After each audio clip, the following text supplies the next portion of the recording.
Everyone teaches you how to start a business, but nobody teaches you the person that you must become first. Because what I have learned is that businesses do not lead the person leads the business. And until these 5 switches turn on, your conversations are shaky, your decisions are slow, and your sales do not convert. And what inevitably ends up happening is that you start waiting instead of executing. But once they activate, everything gets simpler. You get better conversations, more deals, and faster progress. So let's get into the conversation and teach you the 5 shifts that you need to make even before you decide to launch that business. Welcome to the podcast, everybody. If you are new to this podcast, the first thing I would like for you to do is just go ahead and hit that subscribe button because I feel like you're going to get a ton of value from this video. Now, if you have never heard of me before, my name is Lacedrick Brantley. I am an expert at the real estate wholesaling industry, and I have here my co-host, Kenneth Williams, who is a business strategist. He has over 20 plus years in the game of business, y'all, and you're going to learn a lot on this video here. Even if you are new to business, it does not matter. So today what we're going to be doing is we're going to be talking about the 5 things that you need to do even before starting a business. So let's get into the conversation, man. One thing that I have learned is that most people want to get into business and everybody wants to make business look easy, right? And every video that we see, hey, start a business, hey, leave your 9 to 5, hey, do this, hey, do that. And a lot of people don't talk about the person that you have to become when you start a business. So like, I always like to define something here starting out. Like when you talk about the epitome of a business owner, or if we were to talk about like what business means, how I look at business is simply this. It's a trade of value, right? We're basically trying to help somebody in exchange value for value, right? So if somebody wants to purchase something from us or do business with us, it's because they want to pay us money to exchange some kind of value, right? So when you think about a business owner, right, with all the things that you've been through, you know, we've had business ventures together, like what would you say that the current business owner needs to make sure that they do before even like starting a business? Like, what does that look like for them? Yeah, and that's a very, very deep thought as it relates to what a person has to be and what they have to become. Yeah. I think one of the major points I think that most entrepreneurs miss is they have to check their identity. They have to check their identity. Yeah. And what I mean by identity is it's who you are. Do you know who you are, right? I know a couple of my mentees, we had this conversation a couple of weeks ago, and they were really trying to figure out why things were not really working in their business. Right. And so I was looking at the construct of the business. I was like, okay, well, we put that in there. We put this part together. Okay, we did this. Yeah. All right, that infrastructure is tight. So let's look at some of these KPIs. Let's see if we're measuring things correctly. And we were looking at all those, and I'm like, well, we're measuring things correctly. Right. So let's find out what's really going on. And so I, after thinking about it as long as I did, one of the things that I came to the realization of is your business is literally a mirror of who you are. Yeah, that's true. It really, really is. If you don't like what's happening in your business, because your business is a mirror, then you may need to look yourself and start with the person that's looking in the mirror. Because what happens is you can have everything correct, right? And if something is off, something is missing, something is not clicking the way that it's supposed to be, more than likely it's not the business. Yeah. It's the owner. And this is what we mean by having the proper identity. Yeah. Talk to me a little bit about your thoughts as it pertains to the identity of someone. Yeah. When it comes down to their business. What does that look like? So simply, like, a lot of people, when it comes down to identity, I hear a lot of people with the words that come out of people's mouth, or when they try to start a business, they say, hey, I'm gonna try this, or I'm gonna, I'll try it out and see if it works, or like, hey, I might not be good enough, or what if this doesn't happen, or what if this, or I'm not the best at this, right? a lot of things that I see when it comes down to business is how people talk, right? Wow. And how people talk is literally a reflection of how they think, because that alone tells you if you can help somebody or not. Like, if you don't believe that you can help somebody, how is somebody else going to believe that you can help them? Absolutely. So one thing that I notice is that a lot of people, what they do is they typically, the words that they use, they're always going in towards a negative direction instead of a positive direction. So like, instead of saying, hey, I'm bad at this, say, hey, I'm better at whatever, right? Like, whatever that looks like, right? So one thing that most people do is they typically think small when starting a business, and I see that they literally, like, their mind is just like in all of these different places, and oftentimes that's because they're looking at the bigger picture, and they're looking at, hey, I want to make $1 million, I want to do this, I want to do that, but they're not looking at the words that they say every single day. So like, a lot of people don't know this, but now you probably do. Kenneth Williams is a pastor, so like, let's talk a little bit about words. Like, God says that we are the head and not the tail. We are above and not beneath. And like, the words that he says about us is even positive. And in the Bible, it shows that, like, man, like, what he says about us is like positivity. He's not talking down, he's talking up, right? So like, how much do words really matter in life? Because I know that, the tongue is very, very powerful. So like, let's start there. Yeah. With the words, right? What are some things that people can say to themselves, or even get from like a biblical principle, to even know, like, man, this is who I am, or like, this is how I am supposed to speak about myself, or this is what this looks like, so they can get that character building moment for themselves? Yeah, but that's the hard part, Lacedrick. Yeah. I think most people. I wrote a book a few months back called "Dismantling Strongholds," and one of the things that I talk about in the book is dismantling the idea that I'm not good enough, Yeah. or dismantling the idea that I'm going to self-sabotage something, or self-sabotage my business or my relationships or these things. And this stuff comes from, and I talk about it in the book, these comes from seeds that were sown early on in life. These were seeds, and all we're seeing now is the manifestation, the harvest Of the of seed. those seeds that were sown. Right. And so in order to starve, if you will, those kinds of beliefs, you have to pull it up from the root, right? If you pull a flower from the ground and it has no way to pull nutrients from, nothing to pull nutrients from, No, bro. that flower is going to die. Yeah.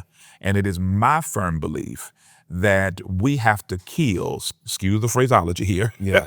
Sound good. but we have to starve and dismantle these beliefs by pulling it up from the root so those beliefs can die. And so when you talk about words that need to be said, or things that we need to, have, like what we talk about, positive affirmations and that sort, Yeah. you can't even begin to have positive affirmation if your root is grounded in negative. Right. You see what I'm saying? If your root is there. So we have to start first with dismantling those things and pulling those things up from the root. Right. What does that mean for a business owner? That means literally that instead of you saying, as you were alluding to just now, man, I don't know if I can do this. Right. Or saying, man, I'm bad at doing this, or I don't have enough money, or A lot of people think it's money. yeah, or I don't have the proper skill set. I don't have the systems. Right. All of these things, instead of saying that, say, let me improve here, or let me develop here. Right. You see what I'm saying? Like, we have I'm to flip improving. those. I'm improving here, right? And you're actually taking steps to do it, Yeah. right? And so I think it begins there, just in my own belief, and what I teach my students is that you have to start with your why. Yeah. You got to start with why you're doing what you're doing, right? And then you will begin to see that, okay, this is worthwhile. Yeah. It's not a vibe. It's not, me, coming up with an idea and running with it. Right. Right. But it's something that I'm passionate about. Right. And I think that's very, very important. Yeah, that is important. So like, what I have found is that typically your why, like if we're on why, your why is typically not a what. It's not the money. It's not the, hey, I'm gonna make $1 million and do this. It's literally typically a who, right? It's who is it for, right? Maybe that's your family, maybe that's your wife, maybe that's yourself, your kids, whatever the case may be. And a lot of people don't distinguish like why they do what they do. That's right. And all we see is like, even in the webinars that I talk about, like I ask them, hey, what are your goals in real estate? And most people say, hey, I want to do 5 deals by the end of the year. Hey, I want to do 10,000 a month, 20,000, 30,000 a month. But like when we talk about like being passionate, people go into conversations or business transactions in a mindset of thinking, man, what can I get from it? Instead of asking, hey, what value can I provide? And a lot of people don't want to provide the value because they're looking so much at the monetary aspect. Like they start turning the sale off, if that makes sense. Like, you ever had a conversation with somebody and like you were talking about one certain thing and you see that there's almost like an ulterior motive because they're not even sticking on the topic of what you're talking about. It's more about them than more about like the benefit of both of you, right? And one thing that I have learned is that like there's a difference between like convincing and there's a difference between persuading. And the difference between persuading is literally getting somebody to do something that you want for your benefit. And convincing is leading somebody to a decision that they already want to make. So if we talk about leading somebody to a decision that they already want to make, you're getting them out of their way. And how do you do that? It's by the value that you simply provide. Absolutely. Yeah, man, that's powerful. Yeah. So let's talk about this next thing of like the nervous system, because a lot of people don't know that our business has a lot to do with our nervous system and how much we can handle, right? So I'm gonna let you talk about this and start this one off right here. Yeah. When it comes down to the nervous system here, tell us a little bit about this, because somebody's like right now watching this like, wait, nervous system? What are you talking about right now? Like, where are you going with this? Listen, business is its own nervous system. It's a sport, right? It's really truthfully how much tension can you handle, right? Because you go from one challenge to the other challenge. Yeah. And, you mentioned earlier about some of the business ventures that you and I have come into and that over the years. And one of the things that I used to teach all the time was to be solution oriented, right? Every problem has a solution. You just have to find what the solution is. And most of the time, that takes a person who can handle tension, who can handle challenges, who don't fold when things get tough or gets hard. Or, that client that did not pay that invoice. Or that So many emotions behind it. Yeah. Like, literally. So it's really understanding that business is a tension sport. It is. How you regulate it is what's going to determine how successful you're going to be. And before, sorry to cut you off, but look, go ahead, that's good. So when we talk about tension, I want to really explain to our viewers, like, when we talk about tension, what does this mean? So like, for example, I used to work at very fast-paced jobs, like McDonald's, Sawgrass Steakhouse. And if you've ever been to a steakhouse on a Friday night, God help me, right? You see so many people crowding in. And if you think to yourself, if you have ever saw a super busy or a restaurant or a long line, that's tension. The workers are working under tension because what they're having to do is literally solve about 3 to 4 problems every single hour, and it's back to back to back to back, right? So like when we talk about tension, that's exactly what we mean by tension. So if you have ever been in a fast-paced environment where you have to go to one subject to another, doing one thing to doing another thing, I really think that it's important that you understand that that's tension. Hone in on that a little bit more, because that's a perfect example of what happens when you're in a fast-paced environment. And the order is delayed. And now you have some angry customers. Now you got to deal with that. Now you got Plus to deal the with that. people who are ordering. Right. Then you got to deal with the kitchen. Yep. I've never worked in fast. Well, I have. I worked in fast food when I was 17. I worked at Sonic. I sure did. But one thing that I remember is I never dealt with the front. I was always on the fryer. Right. But one thing I can remember, and just hearing you talk, is that whenever you're dealing with the kitchen, you're dealing with the customer, you're dealing with the delay of the food, you're dealing with the head hostess that's up the front. There's, hey, I need these tables, I need all these different things that are happening, right? Yeah. And you talk about tension. What do you do when now you're being criticized and it's not even your fault? Right. Right. You're the middle person. Yep. You're the one just bringing the orders and taking the orders. That's it, right? But somehow, some way, you're responsible for the steak not being ready, or you're responsible for the steak not being well done, or being cold a little bit. Right. Right. So it's these things that I think business owners or would-be business owners need to really, a dysregulated person, and when I say dysregulated, I mean a person that don't know how to handle tension. A dysregulated person, business will never make it to market. Because even the challenges of starting the business, there's so much that you face. It's a lot. Right? The back. And that's why I say, FYI, get you a coach. Get you a mentor, like literally. Get you a coach. I'm telling you, it will change the game for you. A lot of the stuff that most entrepreneurs, I'm gonna say that to the camera, a lot of the things that you will have to go through as a business owner, and even before you before you get into business, a lot of those things can absolutely be navigated, and people can guide you through those things.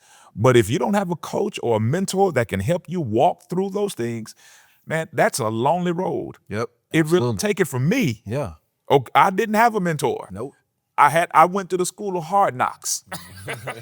You know what I'm saying? Yeah. And those types of things. But yeah, I mean, it's that tension and if you don't, I'm telling you, if you don't know how to regulate your nervous system, you will fold, you will collapse. Yep. You will do it.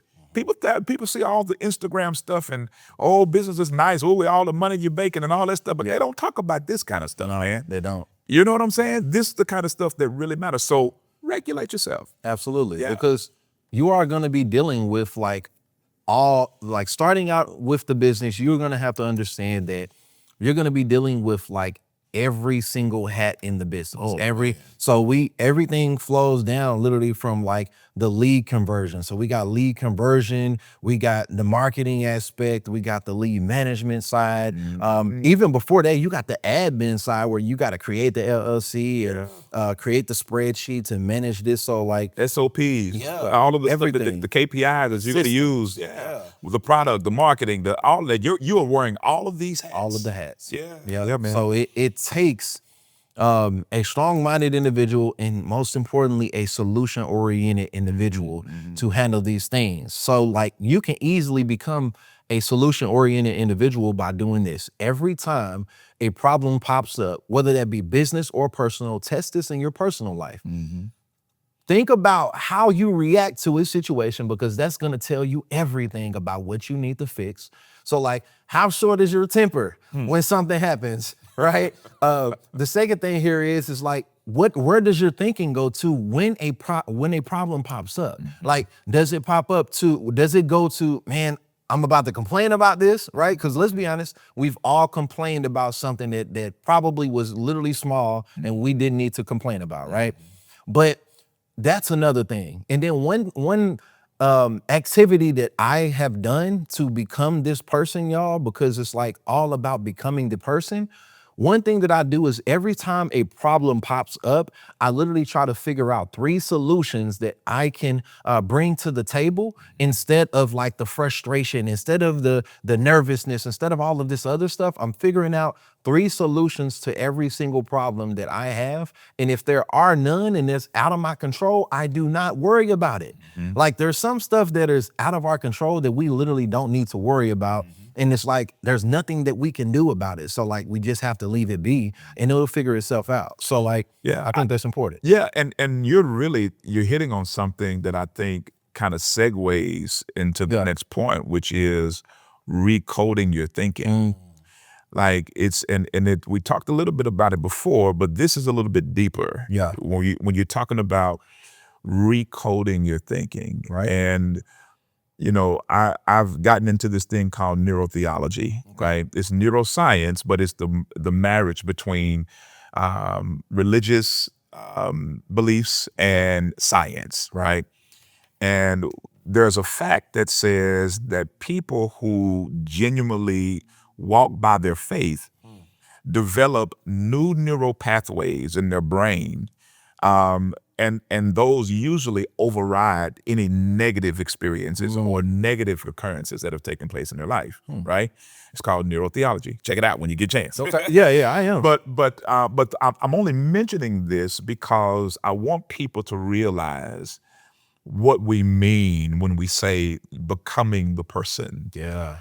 It's literally, the science behind that is really developing these new neural pathways within the construct of the brain. Right.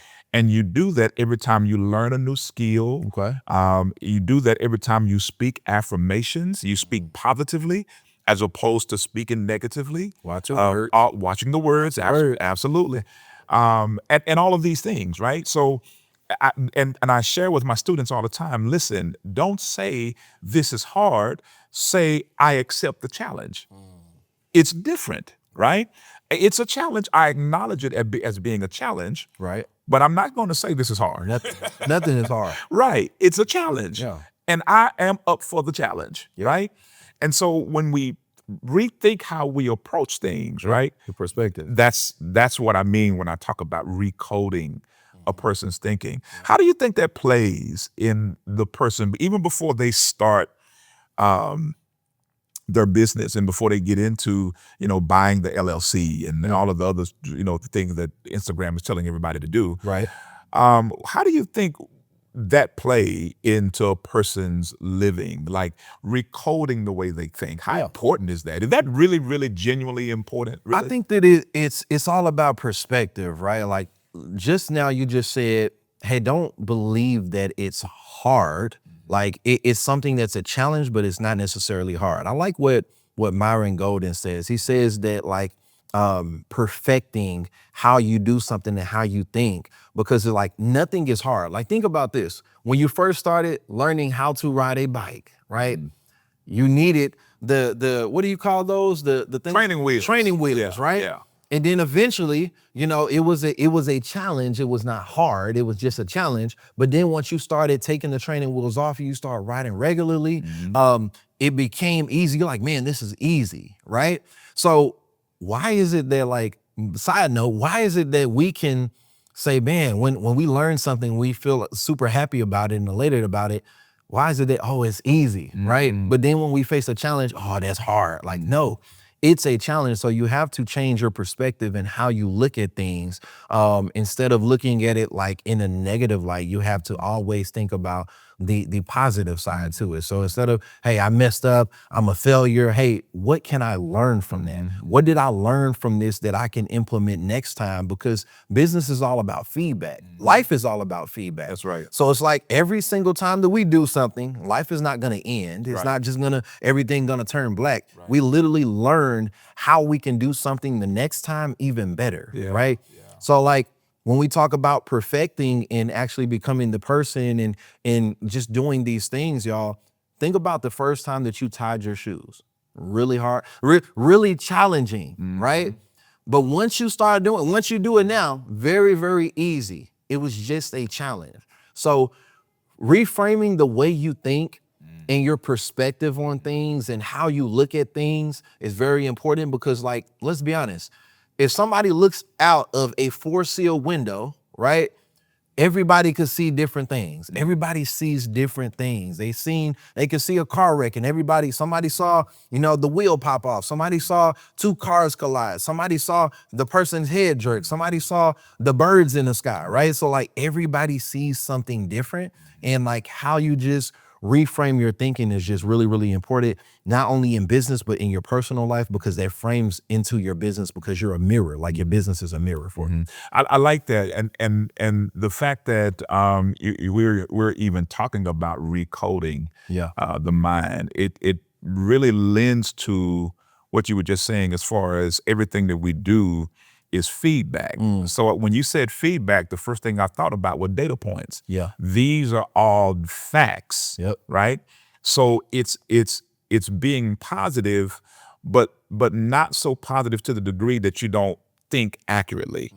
Does this make sense? Yeah. So it's more so of, let me see what this is as opposed to how I feel about what this is.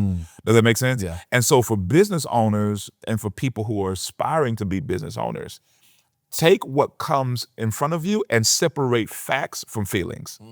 Don't add feelings to the situation. I tell my mentees all the time, you will fail miserably if you will not, your business will not make it to market. If you are always putting a feeling behind something, right? This is why I tell my mentees, get out of your feelings. Quit getting into your feelings. There is no feeling in business. There isn't. Now you have the front end, what I like to call the front end, where you're dealing with the customers, and it always has to be rose petals and Customers all told, right? Yeah, all of that. It's going to be that. But when you talk about the infrastructure and the back end of your business, there's no feelings there. Right. It's only what's happening, what the challenge is, and then here's the best thing about it. What do I glean from what I'm seeing, right? Yep. I have to think accurately, not think with feelings. Yeah. Right? Yeah. I love it, man. Yeah, that's very important. So when it comes down to that, I think that's really, really good because when it comes down to talking to people and we talk about communication, like, Oh, man. communication is so very important. Oh, So like yeah. now we went from dealing like on the grill to actually dealing with the customer in the window. Yeah, man. How do you deal with this customer in the window that's like, hey, you ain't put enough soda in my drink, or Give me my ketchup. like, exactly, right? Can you give me 4 or 5 more sauces? Like Yeah. that is so important to know and learn how to talk to people, how to literally not go to the negative side of how you think. If you cannot communicate, Yeah, you can't convert. that's true. And if you can't convert, you won't last in business. That's just all there is to it. True. And so mastering the art of communication, which is the ability to hear what somebody else, your customer, Yeah. to be able to hear what they don't say Yep. and feel Yep. what they are feeling. If you can master that art, you will always convert. But if you cannot communicate, man, you won't make it. Yeah. That's Communication just is all important. there is. Yeah, man. Really, That's just really all there is important. to it.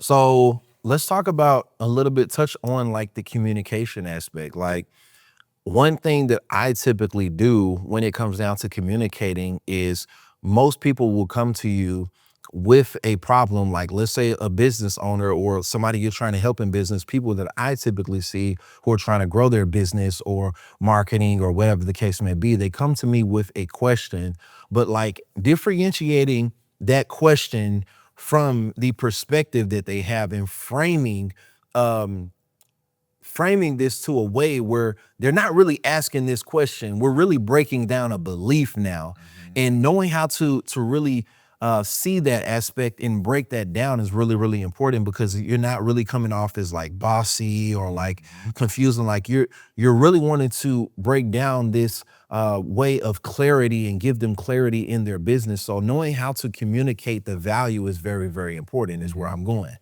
So one thing about communicating the value, a lot of people typically, what they want to do is they want to talk about tactics and this and that. But like really what's most important is, man, how can I help this individual? How can I help them go to the next level? How can I do this? And this is just for like, the business owners, right? So like, let's translate this for the person who's starting a business. Like, what are some how can I's for like this business owner, like before they even get into the business? How can I maximize my marketing? How can I stand out from everybody else? How can I be unique? Like, these are some things that I think is very, very important when we talk about not only communication, but like the way that you think before you even get into business, right? So like, tell me, what is the number one thing that you have seen in business that new business owners typically do before they even get in? Well, first of all, you have to master the art of listening. Yeah. If you don't know what your customer need, it doesn't matter how great your product is. That's true. If it does not meet their need, and it probably will, Yeah. but if it doesn't meet their need and their pain point at the moment that that particular product meets them, Yeah. you've lost. You have to know how to communicate those things, communicate their feelings so that they can know that you understand Yeah. what they are dealing with, right? And that comes with listening. Right. If you don't listen and you don't know your market, you don't know your customer, who is your customer? What do they like to eat? Literally, what pain points are they feeling right now? Right. Right? Where are What do they they in like their to do on a Saturday afternoon? Right. What do they like to, what is their favorite pastime? You know what I mean? Like literally, you have to get into the weeds of knowing what your customer looks like. I call them avatars or character personas. Right. Understanding who they are so that you can properly communicate to them. Doesn't matter how good your product is. Nope. If it doesn't meet their need at the moment your product meet them, just as good as it's there, as good as it's gone. Yeah, absolutely. Just the truth. Yeah, that's true. So like listening, long story short, what we're saying here is that listening is key, Man, and talking too much gets you nowhere. no way. And you have to understand how to communicate your value. But you only can do that by listening and understanding where your current customer is. Because if we talk about like a customer journey of the person that you're looking to help, you have to understand what part of the journey they're in to even be able to help. Man, that's good. It's very important. That's good right there. We can touch on customer journey a little bit because listen, don't do like, it. Don't you do it. all right, let's give y'all something else. Like, let's talk about this. So when we talk about a customer journey, there are so many things that can be broken inside of a business. And like, let's talk about customer journey. Like, what do I mean by customer journey? We're talking about from when a person learns about you to like what that next step is. People are coming on this podcast right now, and they're probably going to say, man, how can I learn about this? Or how can I, what does that customer journey look like? Is this somebody who has not started a business? Is this somebody who's struggling in their business? Is this somebody who has gotten some success, but like maybe there are some mindset blockages there that are holding them back from getting to the next step? Like, what have you seen that like in this customer journey? I've seen a lot of people who's like, they just cannot convert this person from here to here, right?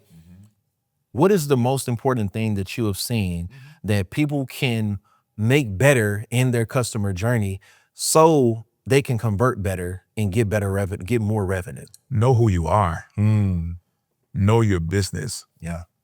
Be obsessed with your business, with your industry. Be obsessed with what you bring to the table. Yep. If you are still unclear about who you are is still on trial, right? You're trying to figure out who you are. You're going to crash and burn. Right. Period. And let's dive into it a little bit deeper as it relates to the customer journey. So the customer journey is from the time that customer learn about your product to the time that they purchase, and then even beyond, because now they're in your ecosystem. And now, how are they treated? How are they nourished? How are they being fed in your ecosystem? Right. Are they growing in your ecosystem, or are they just stagnant and starving? Right. Well, most of the time, that ecosystem, that even before the customer get there, is not one that's going to produce anything. You have a system, but it's not economically sound. You won't be able to grow anything from it. Yeah. It's like having a garden, right? In order to have a garden, you must first know the kind of soil that you have. Yep. Right? What are the nutrients in your soil? What's needed in your soil? Okay, I have to match the seed that I have with the soil that I have. There's no reason to put tomatoes in a soil that don't have the density or the nutrients, I should say, to produce the type of tomato that I want to produce. Right. So my point is that you first got to know who you are as a company, and then as we progress and as we move and the customer move from one point A to point Z, you have an opportunity to teach that that particular customer everything that you've learned, everything that you know, that's going to meet their need. And so I would always say one of the biggest things I would tell people who are developing their ecosystem, or even businesses that are looking to develop their ecosystem, start with who you are. Yeah. Start with your product. Start with what you offer. That's where it begins. Yeah. Because once they get in there, they're gonna find out real quickly you don't really know nothing. Exactly. You don't really can't fake the fun. Yeah, no. Look, Yeah. the market will tell you something. Now, you hear me? Absolutely. I always tell people, listen, and I know this is off topic, but listen, you trying to go get an LLC. Yep. You trying to go get a business loan, Yep. and you haven't even put your business to market yet to see if the market want what you have. Exactly. You see what I'm saying? That market will tell you everything you need to know. Yeah. That's why I always say beta test it, put it in the market. Let's see what this says. Absolutely. Once you do that, you'll know. It'll tell you what they need. And all you have to do is put what they need in your ecosystem. And now your customer becomes your customer for life. Yep. We call it CLV, your customer lifetime value. Yep. That customer stays in your ecosystem. Yep. Yeah, Absolutely. I said a lot, but yeah. Yeah, absolutely. That's very, very important. So like this last thing we want to leave them with is the most important thing that we've probably said, but like a lot of people will take all of this information that they're going to get on the podcast, and it'll probably go in one ear and one out the other. And like, this is the very important thing that you need to understand. I think I know where you're gonna go. You have to execute. You have to execute without permission. Like, Man. what you do behind the scenes is more important than what you try to do in front of people. Like, Man. a lot of people will try to get confirmation Yes. from other people. And then when other people don't see the vision, or when other people literally say, man, they don't really believe, then they're like, man, I don't know if I can, or I don't know. And then now another belief turns negative because they're like, man, I'm listening to everybody else instead of like listening to myself. So long story short, like, for one, when it comes to people, no, everybody is not going to see your vision. For one, it does not matter who does not see your vision, as long as you understand who you are, and as long as you understand your vision. But most importantly, you have to execute on everything that you learn. We just actually talked about this earlier.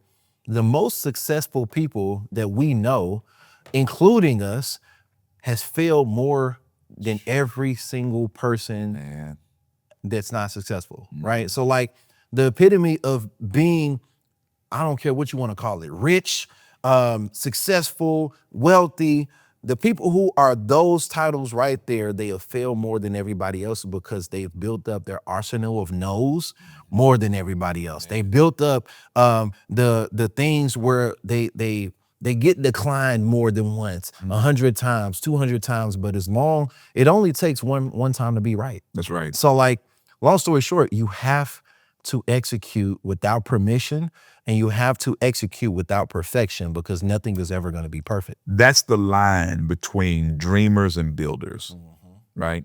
Dreamers always dream big, but never execute.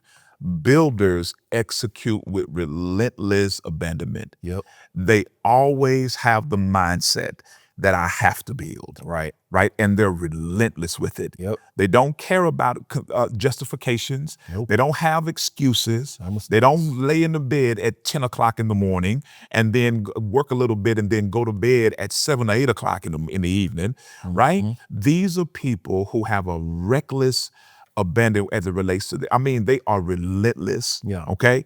And so I say that because most of the time, people look to be rewarded and they look to be applauded because of the idea that they have. Yeah. But the world does not, and I repeat, the world don't care about your big idea. Nope. What they care about is the person that's going to execute. Exactly. And execution is everything, bro. Absolutely. Everything. So many people typically spend time saying, hey, I'm getting ready to launch, man. or I'm preparing this, and completely disregarding that, like, when you put something out there, like, have you ever seen like an album, right? Mm-hmm. You seen how they promote it? They have the behind the scenes. They're showing the process, Yes. right, of what this building looks like, and they're doing it and they're executing, right? But like, and that does really, really well because people you're building the anticipation, they're actually executing, they're doing the thing, right? Right. But people who are preparing for something, Oh man. what they end up finding out is that the time is never going to be perfect. And when you just drop something out of the blue, they're like, "Oh man, I'm thinking everybody's going to buy this or everybody's going to mess with this," and it's like nobody cares. Yeah. Just do the work. Yeah. Show I encourage all of my business owners, show the behind the scenes, show what you're doing. Like, we have other cameras rolling while we're setting up, while we're doing this, while we're having conversation. And that's very, very important. So like, instead of trying to prepare, just do. Just do. Like, that's all you have to do is just do it, because at the end of the day, you're going to make mistakes. You're going to have shortcomings. You're going to have successes. But at the end of the day, you cannot see success without the mistakes, without the initiation, without like doing the work. You have to do it. So I think that's very important. Yeah, and I'll share this last piece if I can. Yeah. I heard this, I think I shared it with you. Kevin O'Leary was on a podcast, and I forget the name of the podcast. Yeah. But he talked about something that I think is incredibly important Yeah. for every business owner. And maybe I'll find it and I'll tag it It's somewhere. the Stephen Bartlett one, right? That's the Stephen Bartlett. Yeah, the one with the Diary of the CEO. So just look up Kevin O'Leary, Stephen Bartlett, Diary of the CEO. And that's not a paid advertisement, by the way. Shout out to Steve Bartlett. Amen. All right. Yeah. But Kevin O'Leary said something very powerful, and I think it's worth repeating. And I know I'm not going to do it justice, so go and check it out. But what he said was, he used to work for Steve Jobs before he became Mr. Wonderful as he is. Exactly. And one of the things that he learned from Steve Jobs is that he had a signal to noise ratio, right? Signal to noise ratio. And basically what it is that he saw Steve Jobs was always on his grind. Yeah. He was only on what he was doing, right? In other words, and the way Kevin O'Leary spoke about it, the signal is you're always constantly doing the work. Yeah. I mean, you're so focused, you're locked into, what you have to do every single day. Yeah. In fact, 24 hours. In fact, 16 hours out of the day, you know exactly what every single second of the minute of the hour, you know what is going to be happening. Yep. That's the signal. And he said that he thought that Steve Jobs was 80% signal, 20% noise, meaning that little bit of noise that it just didn't. When you say noise, what do you mean by noise? So noise is the hanging out with your friends. It's the doom scrolling on your Facebook and Instagram. Okay. It's the going out to eat when you really should be doing something else, right? That's the noise. And so he said that he felt like Steve Jobs was 80% signal, 20% noise.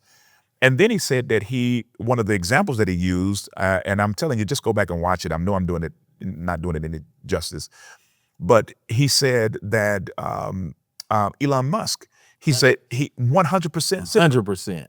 Like, he has no noise. Crazy. And so it's very awkward for him when he's in social settings because he's so accustomed to being in the signal, he don't know how to really just socialize, right? It's awkward. So I'm only mentioning this because we're talking about execution. Yeah. And execution is having a greater signal than the noise. Yeah. Right? And I started implementing that in my own personal life as well as in my business life. Right.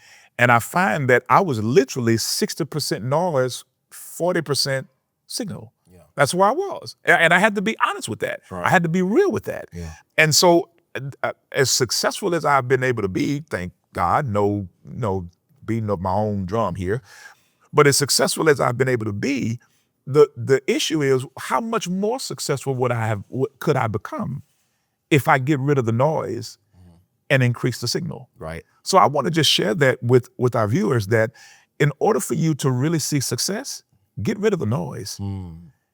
Get rid of the noise. Yeah. And find yourself locked in to the signal, right? Very important. Like I just got that signal. Yeah, exactly. So last thing, quick example of that, the 80-20 rule, right? Essentially an example of what you can go out and do. You have 24 hours in a day, right?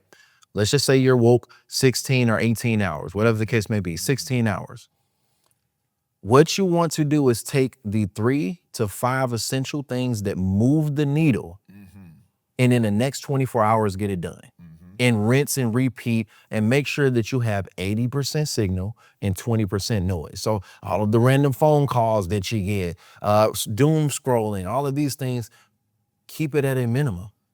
Do the work, keep the noise at a minimum, and you will be successful. Let's do it. I love that. I love that. And you said moving the needle. Yeah. That means that you're not paying attention to anything else. Yeah. Right? You know that this is mission critical work. Right. Right? So there's no justifications, no excuses. I have to get these 3 to 5 things done today. And there's no excuse for it. Right? I have to get it done. That's the signal. I love that, man. Man, I'm telling you, it works. Great. It works, man. It works. Do it. I've tried it, done it, seen it work, and it even works for my mentees too. So recap, man. What are the 5 things, man? Let's recap that real quick. So the 5 things that we have here, y'all, that you should absolutely do. Number 1 is frame your identity. Yes. Okay. Knowing who you are is very, very important. Okay. Number 2 is owning your nervous system. You have to know how to regulate your nervous system. All right. Number 3 is recoding your thinking, reframing the way you think, your perspective, and how you look at things. Because once your perspective changes, everything else does too. And then number 4 here is just being effective at communicating.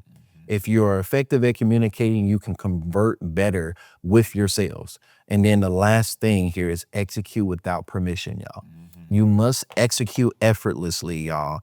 And once you do that, you will definitely start to see the progress that you make in your business. And then the bonus here real quick is the 80-20 rule, because you need to implement the 80-20 rule into your life, y'all, because what you do is you start cutting out all of the noise, the distractions, and all of these things, because like, long story short, if you're trying to keep it 50-50, I promise you it's not going to work. You're not going to be successful, which is why we have the 80-20 rule and the 100-0 rule, et cetera, et cetera. All right. So do those things, y'all. And I appreciate you for showing up. Comment what you feel like the best thing was for you in this podcast. And we'll see you on the next episode, y'all. See y'all later.